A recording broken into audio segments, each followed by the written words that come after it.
Hello guys, puntahin natin si Lolo Mario ngayon at pumunta tayo sa garden niya. Tingnan natin kung may tumubo naman yung tinanim niya nga gulay. Ganito lang vlog namin dito sa guys, sa probinsya. Vlog lang sa mga garden, ganun lang, palayan. Tara, puntahin natin guys. Ya lo, limpihin na imong kuan lo, din mo limpihan imong so itong mga niyog na tanim ni Lolo guys. So,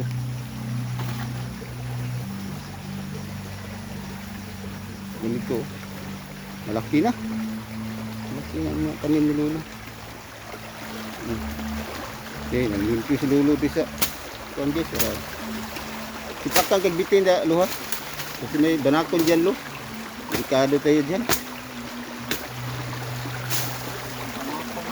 So, ito ang tubig guys na sumusuporta sa palayan na tinatrabahoan ni Lolo.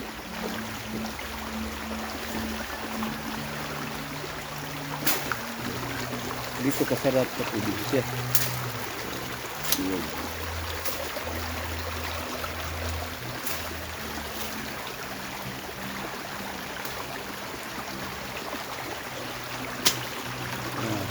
Yung mga ginagawa ni Lolo.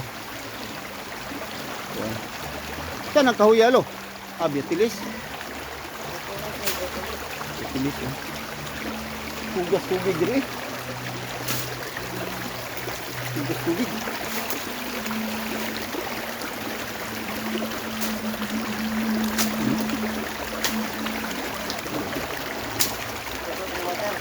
Kusog ang water. Kusog ang water. Nanlimpyo si Lolo guys, kapas daming mga damo sa garden niya at magtanim siya ng upo, upo, talong, kalabasa. Ito ang may similya na siya. Dami. Napakalakas sa tubig, napakasarap. So guys,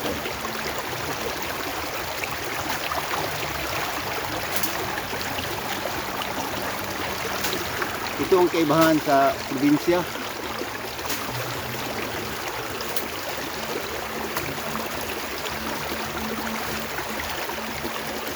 Sige, may banakon na yun. Hinahinay na luha. Bisig. Ito kabalong na yun. Banakon diya. Puting. Ano lo? Sige na yun. Banakon diya ba? Dito kabalo.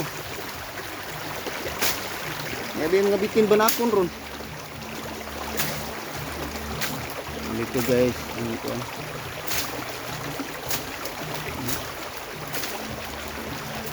Dilo, daghang kisag buti lo, dilo. Kasi kay bitin da lo. Wa ka na bitin ya. Ha? Kado kasi kay bitin ba?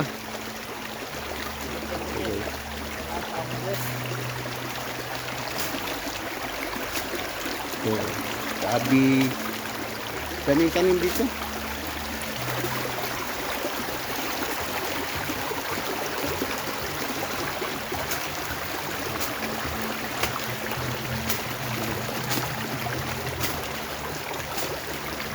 Babaylo.